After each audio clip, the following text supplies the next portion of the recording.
Anuradha, Department of Microbiology, Dean, Faculty of Science from Chaitanya Deemed to be University. Dear viewers, in the last video, we had studied about the complement system and we have studied the classical pathway. In this particular video, we shall be going into the other two pathways of complement system, that is the alternate pathway and the Manon-Lectin pathway. So coming to this Manon-binding lectin pathway, this pathway is almost homologous to our classical pathway. The Manon-Lectin pathway uses a protein very similar to C1q to trigger the complement cascade. In this pathway also, all the proteins will appear in form of a cascade, that is, one protein triggering or activating the other protein. Manon-Lectin binds specifically to mannose residues on the pathogen surfaces. It is present in very low concentration in normal plasma, and during acute phase reactions, this production mostly increases in our liver. Now this lectin pathway is activated by binding of mannose binding lectin to mannose residues on glycoprotein or carbohydrates on the surface of microorganisms. It is an acute phase protein produced in inflammatory response.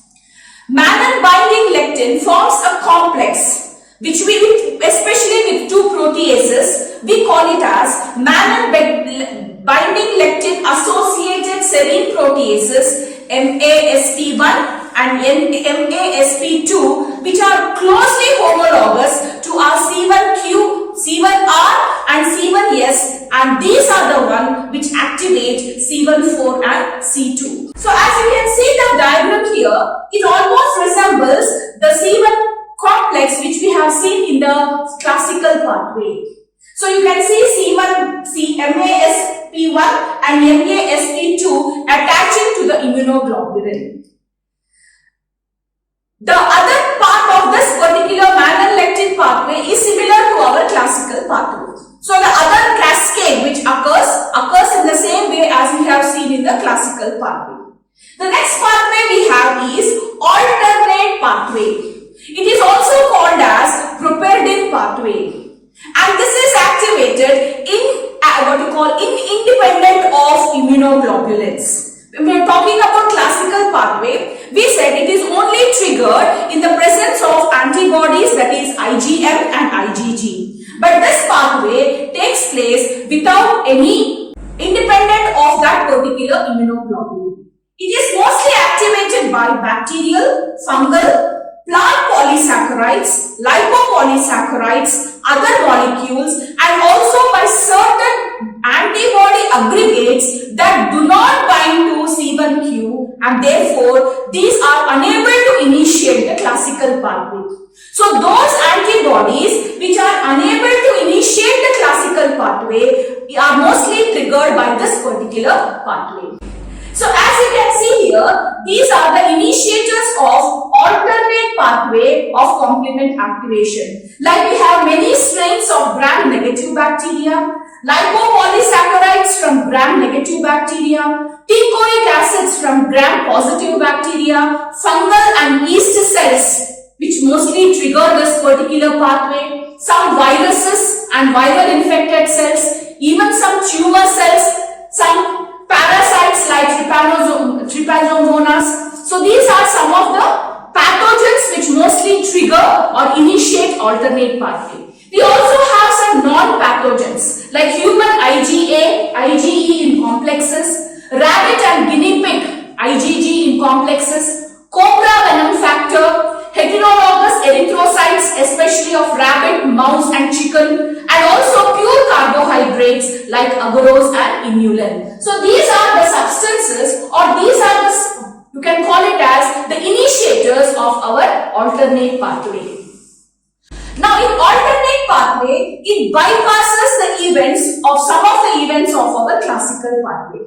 So finally the membrane attack complex is similar in both alternate pathway as well as in classical pathway, but in alternate pathway the first few events it bypasses. So what are the events that are bypassed? It mostly bypasses the events which occur by C1 and C2.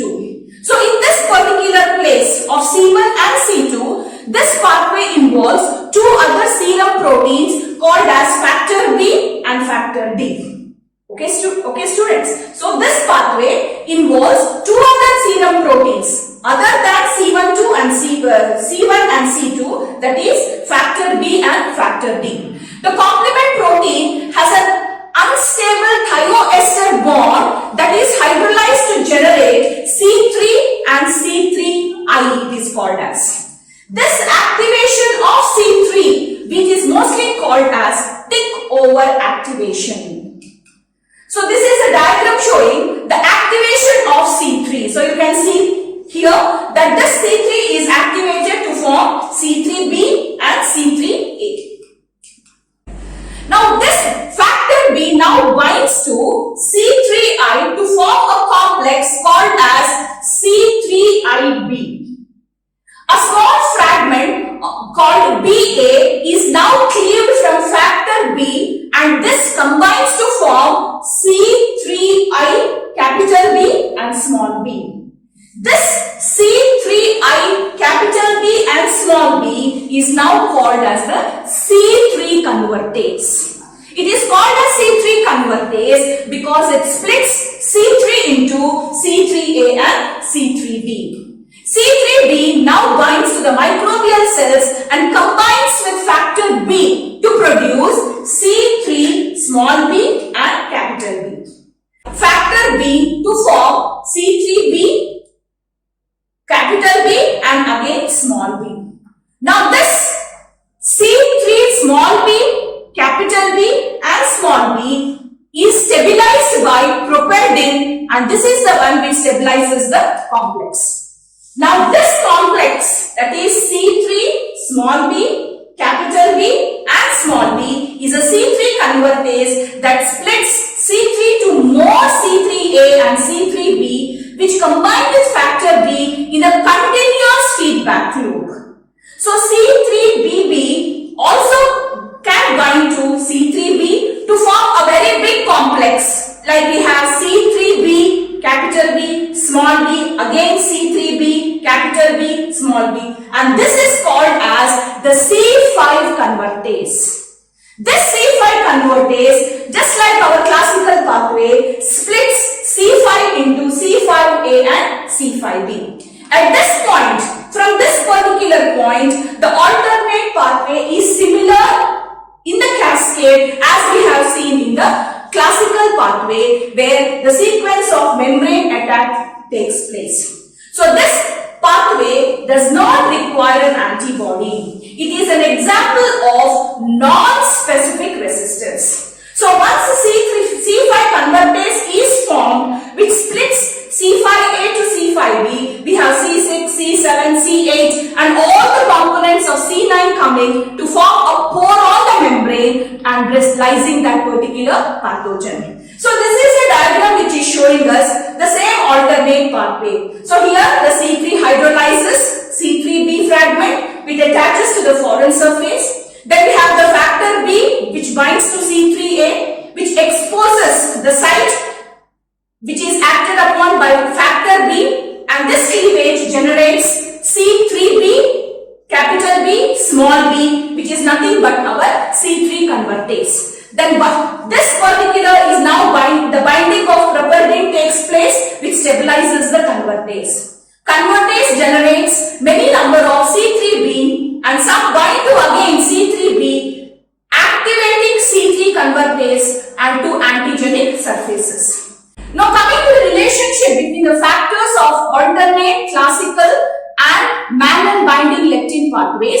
Coming to the initiating serine proteases, in case of alternate pathway, it is the D, that is factor D. In case of Mannan binding lectin, it is MASP, that is Mannan serine proteases. Whereas in classical pathway, it is C1S, which is homologous. Now coming to the covalent binding to the cell surfaces, we have C3b in case of alternate pathway, C4b in case of both Mannan lectin as well as in classical pathway, again which are homologous. Coming to C3 and C5 convertases, the protein serving the function is B, that is factor capital B and small b, whereas in case of both Mannan lectin as well as in classical pathway we have C2b, which are again homologous. Now coming to the control of activation, here it is CR1H, whereas here it is the C4 capital B small p, which are identically homologous. Coming to opsonization, in all the three pathways it is C3b which causes opsonization. Initiation of effector pathway is by C5b in all the three pathways. Coming to local inflammation, it is by C5a and C3a. Coming to stabilization, in case of alternate pathway, we have properdin, whereas in case of classical and Mannan lectin, there is no need of any activation. So this is a pictorial diagram showing all the three class pathways in one diagram. We have the classical pathway, we have the lectin pathway, and we have the alternate pathway. Finally, it is the membrane attack complex that is most important in this particular pathway. Now coming to the terminal components of these pathways, in all the three pathways, the terminal components are similar. So we have the C5, that is C5a and C5b. Then we have the C6, which binds to C5a and what we call accepts C7. Then we have C7, which binds to the C5-6 and it forms a lipid bilayer. Then we have C8 which binds to C5b, 6 and 7, and finally we have C9 which forms a membrane, what we call spanning the membrane, forming a pore and lysing that particular bacterium. Now coming to the regulatory components of complement system, C1 inhibitor. So we have an inhibitor for C1 called as C11NH. So this binds to the activated C1R, C1S, removing it from C1Q.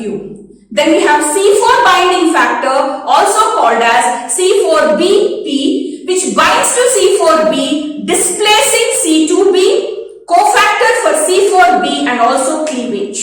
Then we have complement receptor 1 called as CR1, which binds to C4, displacing C2A and C3b. Then we have factor H, which mostly binds to C3b, displacing the cofactor. Then we have factor 1, which mostly has a binding affinity to serine proteases, which cleaves C3b and C4b. Then we have DAF, decay accelerating factor, which is a membrane protein that displaces capital B, small b from C3b, C2b and C4b. Then we have membrane cofactor protein, also called as MCP, membrane protein that promotes or C3b and C4b from inactivation. Then the last one we have is CD59, which is a protectin which prevents formation of membrane attack complex. These are the proteins that regulate the complement system. We have C1 inhibitor, that is C1INH, which is a soluble protein, mostly seen in the classical pathway. Serine protease inhibitor, which causes C1R to dissociate from C1Q. So it prevents the C1 complex. Then we have the C4 binding factor, which is again soluble, present in classical and lectin pathway, which blocks the formation of C3 convertase. Then we have factor H, which is again a soluble protein, which is mostly present in alternate pathway, blocks formation of C3 convertase by binding to C3b.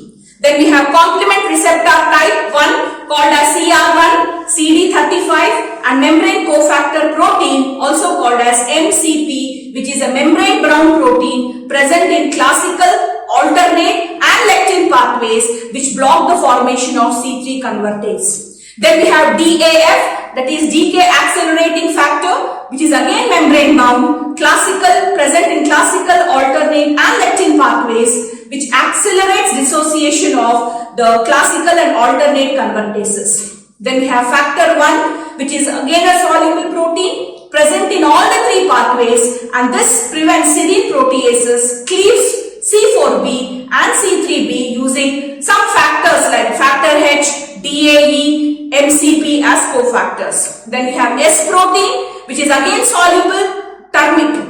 It is mostly present for the terminal pathways, that is in the membrane attack complex, binds soluble C5b, 6, 7 and prevents insertion into the cell membrane. In the same way we have S protein, which is again soluble, mostly causes the irregulation of the terminal part, binds to the soluble C5b, 6, 7 and prevents insertion into the cell membrane, also blocking the C9. Then we have the homologous restriction factors and a phytotoxin inactivator. These are also regulate our pathways. So this is a diagram showing the stages at which complement activity is regulated.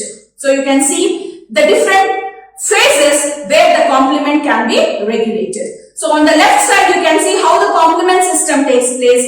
On the other side you can see how it is regulated.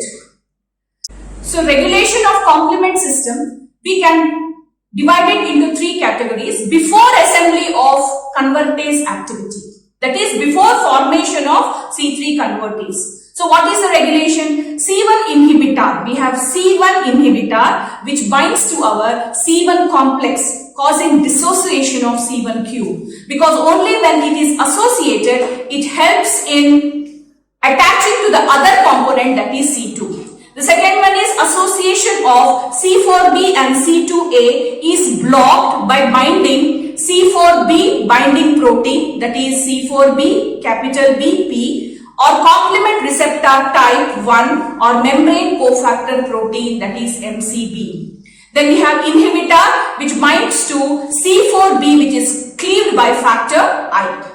In the alternate pathway, we have C1, CR1, MCP and factor H which prevent the binding of C3b and factor B. Then we have inhibitor which binds to C3b that is cleaved by factor I. So as you can see here, these are the inhibitors or regulation of complement pathway which takes place before the assembly of convertase activity.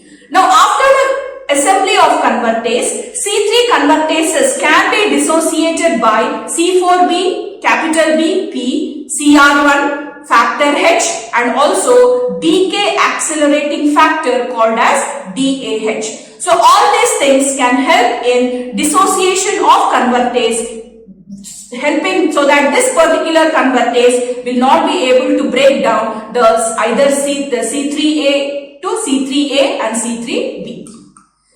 Then we have regulation and assembly of membrane attack complex. So we have S protein which prevents insertion of C5b, 6, 7 into the membrane attack component in the membrane. So once this membrane attack component is not inserted, the pore will not be formed. We have homologous restriction factor or membrane inhibitor which with reactive lysis which prevent the assembly of poly C9, because many number of C9 components they assemble together to form the membrane attack complex. So comparison of classical and alternate complement pathways. So here we can see the different types of reactions that take place in all the three pathways. So we have antigen antibody complexes. Then we have, in case of alternate pathway, it is the microorganisms which initiate this particular pathway. All this pathway finally form the C3 convertase which is similar in all the two pathways, and finally the terminal sequences, that is the membrane attack complex, is again similar in both the pathways. Now coming to the functional protein classes in the complement system, so we have the C1q which binds to antigen antibody complex and pathogen surfaces. Then we have MBL present in the mannose lectin pathway which helps in binding to mannose of bacteria. Then we have activating enzymes. This includes C1R, C1S, C2D, BP. Then we have MASP1, MASP2. Then we have membrane binding proteins and opsonins, C4b, C3b. Then we have peptide mediators which help in inflammation, that is C5a, C3a and C4a. Then we have membrane attack proteins, which are nothing but C5b, C6, C7, C8 and large number of C9 proteins. Then we have complement receptors. They are called as CR1, CR2, CR3, CR4 and C1QR, and complement regulatory proteins, that is C1, N1H, C4BP, MCP, DAF, factor H, factor I and CD59. So coming to the summary, what happens in what are the biological effects due to this complement process? Cell lysis takes place with the help of C5b and 9 and the membrane attack complex. We have inflammatory response like degranulation of mast cells and basophils, degranulation of eosinophils, then chemotaxis of leukocytes, aggravation of platelets, then inhibition of monocytes and induction of their spreading, release of neutrophils from bone marrow, release of hydrolytic enzymes from neutrophils and increased expression of complement receptors. So these are the proteins which mostly help in such type of inflammatory response. Then we have opsonization of particulate antigens which increase their phagocytosis like C3b, C4b. Then we have viral neutralization by C3b and all the components which are present in the membrane attack complex. And then we have solubilization and clearance of immune complexes by C3b. So this is a diagram showing a live bacteria that has entered into our system. And the next slide shows the same bacteria is killed with our complement system. As you can see, the pores being formed on that particular bacteria. This is how, as you can see, the pores it has entered into that particular bacteria and killed that particular bacteria. Now, these are some of the mechanism of evasion by our complement system. So, coming to long polysaccharide chains, these chains prevent insertion of MAC into bacterial membranes. Example include resistant strains of E. coli and Salmonella. Then we have outer membrane proteins where MAC interacts with membrane protein and fails to insert into the bacterial membrane, especially resistant strains of Neisseria and Gunneria. Then we have elastase. Ephylotoxin C3A and C5A are inactivated by some membrane elastase, especially seen in Pseudomonas aeruginosa. Coming to gram-positive bacteria, peptidoglycan layer of cell wall. Sometimes insertion of MAC into bacterial cell wall is prevented because gram-positive have a very thick peptidoglycan layer. Example you can give is Streptococcus. Then we have bacterial capsule. Capsule also provides a physical barrier between C3b components so that it is not able to phagocytose that particular cell, especially seen in Streptococcus pneumonia. Coming to other microbes, proteins which mimic the complement regulatory proteins. Proteins present in various bacteria, virus, fungi, protozoan inhibit the complement cascade like Vaccinia virus, herpes virus, Epstein-Barr virus, Trypanosoma and Candida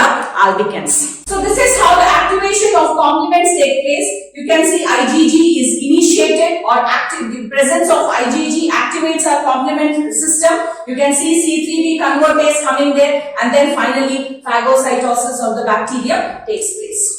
So this is the membrane attack complex. These are the pores, an electron pictograph or a micrograph showing the pores on the bacterial membrane. So these are the pores which are formed by our classical pathway or alternate pathway. This is another diagram showing or a picture showing the membrane attack complex. And this is how the pores are formed, from which the bacteria gets lysed because of the oozing of all the components which are present inside that particular bacteria. So coming to the deficiency of this complement system, what happens if complement system does not act? Or what happens if you have any deficiency in the proteins which are produced in the complement system? This is the one which mostly leads to recurrent microbial infection and also susceptibility to infection. Sometimes if the antigen-antibody complexes, if they are not removed, it can also cause some of the tissue damage. So dear viewers, This gives an overall view of the very important immunological process which goes on in our body, that is complement system. So in this video we have studied about complement system, the pathways of complement system and also the regulatory proteins of complement system. So that's all for today viewers. Next time we meet with another video. Thank you.